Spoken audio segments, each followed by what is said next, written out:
E agora vou passar a palavra ao professor Henrique para nos falar também sobre ele. Muito obrigado pelo presente, Sr. Presidente, aqui, os caros colegas de mesa. É com muito gosto que eu estou em Sotil. Aliás, quando digo que estou com muito gosto em Sotil, tenho que pensar em vários gostos. Primeiro é de falar do tema que foi instituído, que é o Francisco Salgado Zenho, que é sempre um tema muito caro. O segundo é ter tantos amigos aqui presentes, alguns com quem privo com frequência, outros que vejo com frequência. O terceiro é de ser aqui em Sotil. E os que conhecem melhor sabem que isto é verdade. Sotil para mim é um dos meus amores mais profundos e mais antigos. Às vezes os mais profundos e mais antigos são aqueles com que a gente vive menos, mas nem por isso deixam de ter uma presença fortíssima na nossa vida. Eu lá passei os melhores tempos da minha vida, e isso para mim é um traço singular, é um conceito da memória afetiva com qualquer coisa difícil de descrever. E portanto é sempre com um grande gosto que eu estou aqui e hoje especialmente. Juntaram-se mais dois gostos, tenho de dizer, que é um esperado, que é, digamos, da qualidade da intervenção do colega de essa é esperado, e o outro que eu não esperava, que é ver aqui na ADMU uma exposição do Sr. Lourenço Sousa, que eu tão bem conheci, que muito apreciei ele próprio, e à família, porque as suas tias, a tia Rosa e a tia Paulina, eram seguramente, além das minhas avós, as pessoas que eu mais afetividade tinha pequeno, porque com elas veio e trabalhava com os avós, eram as pessoas de uma generosidade que deram tanto mais que as minhas avós. Portanto, o facto de estar aqui hoje com a exposição dele, portanto, para mim, um gosto de complementar, ainda por cima do mérito que eu não conhecia. Bom, mas dito isto, tenho que falar agora do tema que me trouxe aqui. O tema é o Dr. Francisco Salgado Zenho. É um tema difícil, porque estou a falar de uma figura pública que ao mesmo tempo é meu tio muito próximo e com quem tenho uma relação quase familiar. E, portanto, não me verão a mal se algumas vezes eu possa ser um pouco subjetivo, desculpar-me-ão nessas circunstâncias, essas coisas acontecem e nas circunstâncias que somos conformados. Quem foi Francisco Salgado Zenho? Nasceu em Braga, de uma família que tinha raízes portuguesas do lado do pai, do lado da mãe, raízes portuguesas, em ambos os casos com passagens significativas do Brasil. O meu avô tinha nascido no Brasil, era carioca. Tinha o meu avô e a minha avó, sobretudo o meu avô, uma vida económica bastante agradável, fez o curso de medicina em Coimbra. Quando fez o curso de medicina, vivia bem. Fez uma coisa que na altura não era muito frequente, no princípio do século XX, em 1913 fez uma viagem pela Europa. Eu ainda hoje tenho um relógio que gosto muito, mas que foi comprado em Genebra, em 1913, mas muito mais do que um relógio, gosto do bilhete de comboio Porto de Genebra, onde permitiu comprar o dito relógio nessa altura. O que é que eu estou a falar disto? Porque isto trouxe ao meu avô Henrique Salgado Zenho uma abertura ao mundo e uma abertura à Europa que o fez tornar um homem aberto, moderno e liberal. E essa modernidade traduziu-se na relação com os filhos, essa liberdade e essa abertura. Ele educou seus filhos com uma máxima que eu achava muita graça, que era máxima liberdade, máxima responsabilidade. Devem ser o mais responsáveis possível, mas dentro da responsabilidade, escolham a vossa liberdade. A coisa não é assim tão fácil, não é? Porque essas facilidades da liberdade, quando vêm os pais para os filhos, têm algumas dificuldades. E apesar da minha avó Cristina, ser uma pessoa encantadoramente afável, tinha um elemento hiperconservador e esse conservadorismo não lhe permitia tolerar zonas de liberdade muito significativas aos filhos, nomeadamente quando se põe em causa certos valores tradicionais, desde o ideológico ao religioso. O meu tio, portanto, foi, digamos assim, educado num preto e branco, ou num branco e preto, ou peirante, de um elemento de grande liberdade que vinha do pai e um elemento de grande proteção que vinha do pai e da mãe, do mesmo lado, e do outro lado, um elemento repressivo que não lhe permitia pensar tanto quanto ele queria na sua cabeça e que foi gerando uma certa rebeldia na pessoa dele. E, portanto, ele foi sempre, ao longo da vida, um rebelde contra a imposição de ideias que ele não aceitava racionalmente. Este traço de personalidade dele é um traço que se foi prolongando ao longo da vida. Foi um ótimo aluno em Braga, no colégio do Dublin, como se dizia em Braga, Dublin, mas do Dublin. Depois foi também um bom aluno no Liceu de Braga, aliás, teve essa sorte também. É preciso lembrarmos que no distrito de Braga, ainda no meu tempo, ou seja, nas gerações seguintes, só havia em todo o distrito um liceu com o antigo sexto ano, depois já o liceu com o segundo, ou seja, todas as pessoas que queriam tirar o 7º ano da altura, o 12º ano atual, que não vivesse em Braga, para Braga, não era o caso dele, porque é residente em Braga, foi um ótimo aluno, e com essa rebeldia latente, foi para Coimbra. Em Coimbra foi muito bom. Fez uma história que eu conto sempre, com algum orgulho familiar. As provas do primeiro ano de altura eram todas feitas, as provas orais, no mesmo dia. E eram feitas no mesmo dia. E uma manhã seguinte, tinha 4 horas de provas, com matérias diferentes, era difícil. E no fim dessa manhã de Coimbra, enquanto fez as provas, um professor de medicina que conhecia para telefonou para o meu avô dizendo: olha, o teu filho fez as provas tão brilhantes que já toda a Coimbra fala das provas de direito português. Bem, isto é uma história de orgulho familiar. Eu, por acaso, hoje percebo, porque depois também a vivi, não apenas por motivo, mas por outras circunstâncias. A gente vive sempre com muito orgulho os sucessos dos nossos amigos, dos nossos filhos, e tantos nossos amigos. Dou um exemplo. Quando o meu amigo José Souto foi Procurador-Geral da República, os sucessos, as lutas, e foi um dos mais ilustres, e se foi um dos mais ilustres, foi certamente o mais corajoso dos Procuradores da República de Portugal.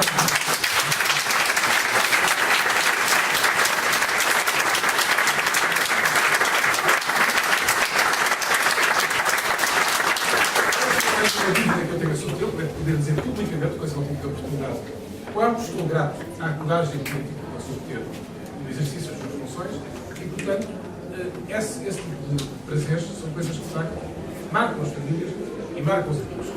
Aliás, é evidente que prazeres iguais tive com o caso do Eduardo Souto Moura, com o Prémio Pritzker, o verdadeiro Nobel da Arquitetura, como todos sabemos, e, portanto, esta família Souto Moura exemplifica bem o gosto que nós temos em sentir que os nossos familiares, os nossos amigos, que são sentidos como familiares, têm esse prazer. Até a mãe Maria Teresa Souto Moura tem essa característica de ser a verdadeira porta-bandeira do amor a Sotelo, que tanto nos faz.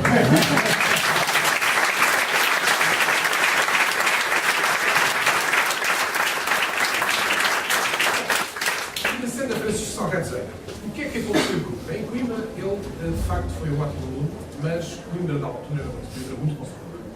Estávamos, digamos, no fim da Segunda Guerra, no imediato pós-guerra, o curso dele foi no fim da Segunda Guerra e no imediato pós-guerra, e o que é que acontece? Acontece que, na altura, a Europa estava a explodir em termos de ideias, em termos de modernidade, em termos de contestação, e o regime estava numa fase de transição em que os lados impositivos do regime começaram a aparecer com mais força e, naturalmente, a rebeldia dele, que transitou da rebeldia em relação à mãe amada, que ele não podia pôr em causa, já não tinha razão para ele manter esse amor a um regime que ele já não sentia como racionalmente aceito. E, portanto, entrou em rebeldia. A universidade para ele não foi uma escola em que ele sentisse que ele queria trabalhar fundamentalmente com a escola, foi uma universidade que lhe abriu os portos do saber, mas que definiu também uma necessidade de pensar pela própria cabeça e de pensar muitas vezes contra as ideias estabelecidas. E, naturalmente, filiou-se rapidamente no corrente liberal, ao longo da sua vida. Ele sempre dizia que o salazarismo era algo que se inseria na linha dinástica da Inquisição e do absolutismo. Ele estava, naturalmente, filiado no outro lado, do lado liberal, bem ou mal, mas estava no lado liberal, e, portanto, foi a liberdade das ideias que fez possível o resto. Foi presidente da Associação Académica de Coimbra, e isso foi importante na altura, porque foi presidente por contraposição ao que estabeleceu, negando ir fazer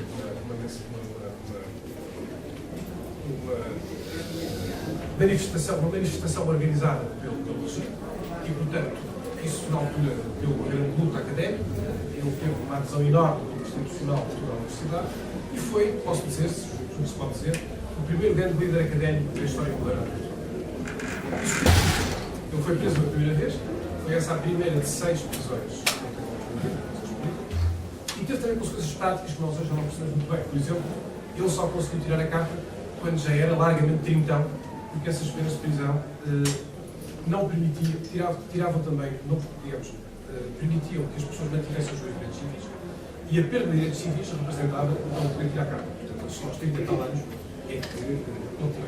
Eram coisas dessa época que eram difíceis. A transição a seguir este momento de Coimbra, um momento de crise, em que ele se define já muito depressa contra tentações, digamos, de ideologias comunista, ele define-se logo numa fase anticomunista contra o estatalista em 1940, e a partir daí passa a ser um advogado. Então fica pela universidade, podia ter ficado na universidade, ele era ótimo aluno, tinha meras para isso, mas a universidade exigia uma adesão ao regime, uma adesão à lógica política da universidade, que não era possível na colisão ideológica que existia entre a universidade e a universidade. Ele vai para Lisboa, torna-se um advogado, começa a ser um advogado, um simples advogado que trata de casos correntes, sempre muito virado para a advocacia social, sempre muito virado para a advocacia também de cariz político, contra os tribunais plenários e contra a opressão do regime, e acaba por ser, no fim dos anos 60, princípios dos anos 70, um dos maiores advogados de Lisboa e reconhecidamente total, com a intervenção em casos que eu era muito visitante, mas que foram reconhecidos como os grandes casos dele. E depois vem o 25 de Abril. Com o 25 de Abril, Francisco Salgado Desenha tem dois momentos que eu acho que vale a pena citar, ou três. O primeiro é uma parte institucional, como Ministro da Justiça. Como Ministro da Justiça, ele foi ministro, teve algo durante um ano e meio, mas teve 3 ou 4 atos importantes. O primeiro foi que abriu as carreiras profissionais da magistratura e da diplomacia às mulheres, que até então estavam vedadas. Hoje, como todos sabemos, há mais mulheres magistradas do que homens. Na altura, há 40 anos, não havia uma mulher magistrada. Um outro importante foi também uma reforma da instituição criminal, que no fundo tutelou os poderes da instituição criminal, criando a figura do juiz da instituição criminal e procurando acentuar a presença dele. E uma terceira, que foi talvez a mais importante do ponto de vista social em Portugal, a que teve a ver com a alteração da legalidade, que permitiu que os casais casados catolicamente se divorciassem. Isto foi muito importante porque, na altura, havia uma parte importante da sociedade portuguesa que tinha casamentos católicos insuscetíveis de serem dissolvidos e que estava traumatizado por isso. O governo português, na altura, o Ministro da Justiça, Francisco Salgado Desenha, por um lado, em Santa Sé, na altura representado pelo grande secretário de Estado, o Sr. Casarol, tiveram uma negociação interessantíssima que permitiu que, rapidamente, o casamento católico pudesse ser dissolvidos, o que fez com que a sociedade portuguesa, por um lado, pudesse legalizar um conjunto de situações difíceis, social, numa altura em que o ser casado era mais importante do que hoje, e, por outro lado, também que a Igreja se libertasse, digamos assim, dessa agressividade no sacramento tradicional. Talvez eu esteja a exagerar, mas acho que essa negociação desse tempo, em que a Igreja soube conhecer que uma interpretação excessivamente rigorista da teologia se virava contra a verdadeira espírito cristão, pronunciava um pouco a Revolução de Portugal a alguns dos passos da vida social que hoje se servem para a defesa social. Portanto, nesse sentido, acho que é também um trabalho muito notório da Igreja e da parte da Igreja e do Ministro da Justiça. Como Ministro das Finanças, para ser um pouco mais breve e rápido, teve uma equipe de secretários de Estado ótima, numa altura em Portugal estava difícil. Lembro o nome dos Santos Silva, que é um dos mais respeitados banqueiros portugueses, numa fase em que não há muitos banqueiros respeitados, ele é um banqueiro respeitado. O caso de Sousa Franco, que foi também um ministro jurista e ministro das Finanças do governo do PS, muitíssimo respeitado.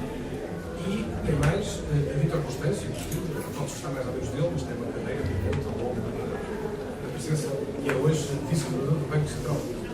Essa equipe, o que é que teve como base? Para restaurar as finanças públicas portuguesas e criar condições para uma certa segurança do Estado português que foi possível.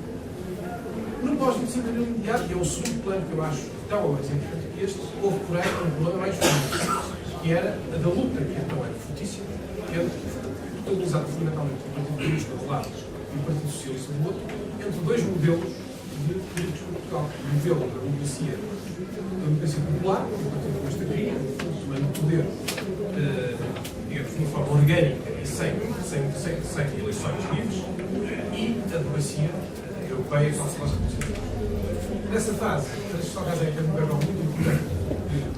Foi ele o primeiro a fazer a ruptura com o Partido Comunista, ao não permitir, digamos assim, a hegemonia da CGTP, da altura chamada Polícia Sindical, e ao, digamos, lutar contra a questão da Polícia Sindical.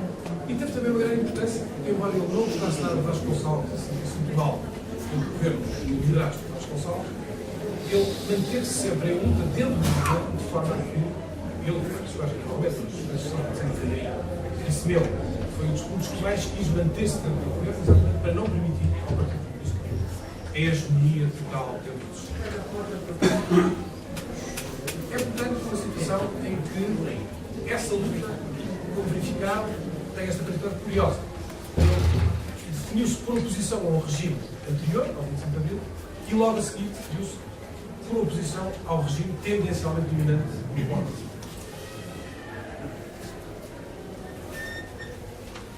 O que é que vem a seguir?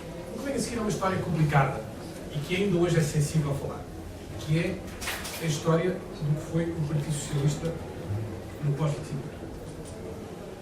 É hoje reconhecida por muitos de nós que estamos a buscar, nomeadamente a minha geração, a geração da democracia, a colisão que houve dentro do Partido Socialista entre Francisco Algarve do lado e Mário Soares do outro. Essa colisão é interessante, teve vários motivos. Algumas questões estiveram ligadas ao poder do partido, digamos, era um poder do partido. Até 1976 era um partido quase bicéfalo, Mário Soares era um líder formal, com tal aceito por todos, incluindo Francisco Algarve, mas havia uma verdadeira bicefalia de poder. Portanto, não havia nada que se fizesse sem os dois tarefas. No pós-25 de Abril, quando há o primeiro governo constitucional, mais fácil entende assumir o governo sozinho, o Francisco Algarve fica fora do governo, não gostou, portanto, aqui um conflito de personalidades. Digamos, um quis ter mais protagonismo, outro aceitou mal o protagonismo principal deles. Há também questões de gestão do PS, que não vale a pena vir a entrar em pormenores que são importantes, mas há, sobretudo, uma matriz curiosa, que é essa que esteve na colisão fundamental entre os dois, e que tem a ver com a lógica e a perspectiva do que era o que devia ser o Estado Constitucional. Mário Soares é o herdeiro puro da Primeira República. E acha que a democracia é uma democracia parlamentar pura, em que os partidos têm a predominância unívoca. Francisco Algarve e a importância de Braga e de Soutelo, aqui tem alguma relevância, percebeu sempre, perante a história da Primeira República, que a partidocracia pura tinha graça. E, portanto, foi sempre um grande adepto de uma partilha de poder entre os poderes presidenciais e os poderes parlamentares, e, ao longo da sua vida, defendeu sempre a criação da segunda Câmara, a criação da ação popular, a criação de listas independentes, ou seja, sempre um conjunto de instituições que permitissem moderar a predominância pura e a partidocracia.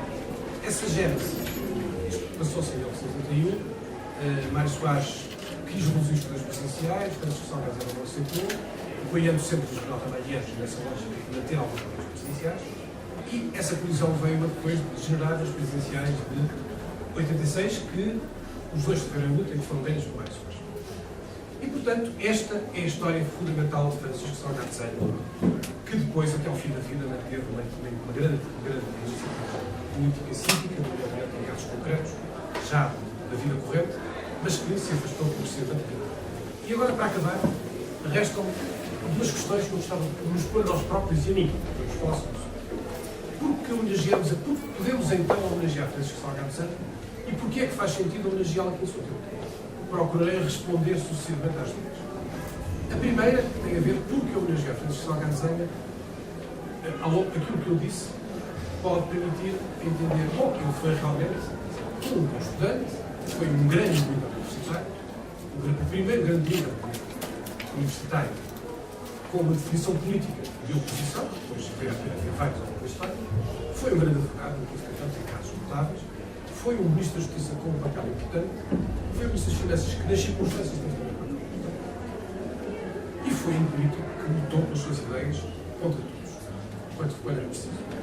Mas eu acho que mais de todos estes vários lados, todos estes prismas, todas estas faces do seu prisma de vida, acho que há duas razões importantes para que ele merece uma homenagem.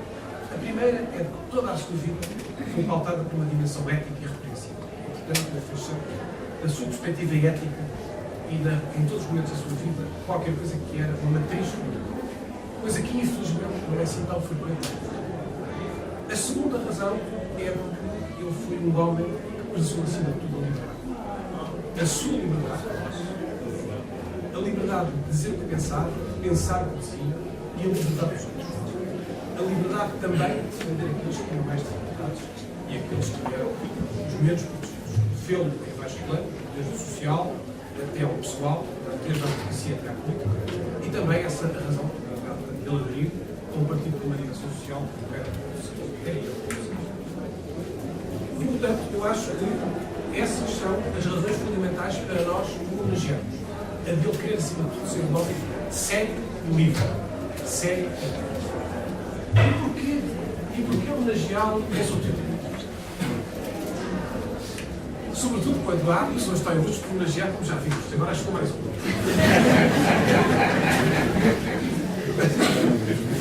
Porquê homenagear em Sotilho? Porque eu acho que Sotilho tem duas componentes que foram muito importantes para a vida de Francisco Sócrates. Uma, a negativa, vamos lá dizer negativa neste sentido. A Sotilho que nós vivemos hoje não é a Sotilho da Sotilho. Eu tenho quase 65 anos e vivi uma boa parte da minha infância nesta zona e conheço bem a Sotilho. E Sotilho, há 50 tal anos, era um aldeia com gente com imensa coragem e imensa força, mas não tínhamos menos duas palavras, com bolsas importantes de pobreza, com bolsas importantes de déficit de alimentação, com bolsas importantes de déficit de educação. E é possível ter menos palavras. O que fez evoluir Sotilho, mais do que qualquer outra coisa, foi a capacidade dos sotelenses e dos minhotos em geral de saberem fugir à pobreza e fugir à limitação cultural que tinham e que o país não lhes tinha pedido. E a imigração teve uma força enorme nisso, e é do esforço, do suor e da força desta gente de Sotilho que nasceu o bem-estar que hoje se tem. Mas Francisco Sócrates também trouxe outra coisa de Sotilho que foi sempre importantíssima ao longo do tempo. Foi, digamos, as baterias que me permitiram fazer a vida que ele fez de dificuldades outras vezes. Ele passava aqui um mês e meio, segunda quinzena de agosto de setembro, numa casa, num casarão da Quinta do Padrão, que depois está fracionado entre 3 grupos de primos, e o próprio, 2 primas minhas que têm a casa e 2 primos meus que estão mais abaixo. Eu tenho a casa onde está o Sr. João Silva, no campo entre as 2 casas, e nessa casa enorme, que é a casa dos meus avós, ele convivia com 5 irmãos, o meu pai era o mais velho. Depois havia o Rogério, solteiro, a tia Cecília, a tia Artura, a tia Priscila. E é um tempo de felicidade e de bem-estar total. Para nós, o que de manhã todos íamos para o banho ao rio, primeiro ao cabo, depois ao homem, jogava-se ténis, às vezes ia-se à praia, e a alegria de viver dele, ele ensinou a nadar, tinha sempre a disposição e uma alegria de viver fantástica, eram extraordinárias. À tarde, no entanto, ia estudar. Estudar queria dizer que se toda a casa tinha que estar calada, porque ele ia estudar, ler, e não podia ser perturbado. Lia, ou em casa, ou na bolsa, lia o tempo todo, e ao longo do mês e meio ia preparando o ano e aquilo para fazer o e até aprendeu italiano dos museus como e, portanto, tudo isto me deu uma grande força. Eu, para concluir, vou concluir com isto, só queria voltar ao que era Sotilho, portanto, aqueles. Se Francisco Sócrates vem assim, vocês aqui connosco, aquilo que eu sei que lhe daria mais prazer e aquilo que ele saberia dizer era quão agradecido estava a todos os sotilenses pela extraordinária força que tiveram em fazer desta Sotilho, que ainda tinha sido pobre economicamente, pobre culturalmente, uma sociedade muito mais igualitária, uma sociedade muito mais capaz e uma sociedade muito mais vibrante. Ele e os amigos dele, lembro de alguns agora, porque não referi-los, o Dr. José Moura, pai dos nossos amigos, a Manela vai agora mostrar os seus méritos ainda a seguir, já falei que todos só falei dela, mas vai mostrar os méritos a seguir.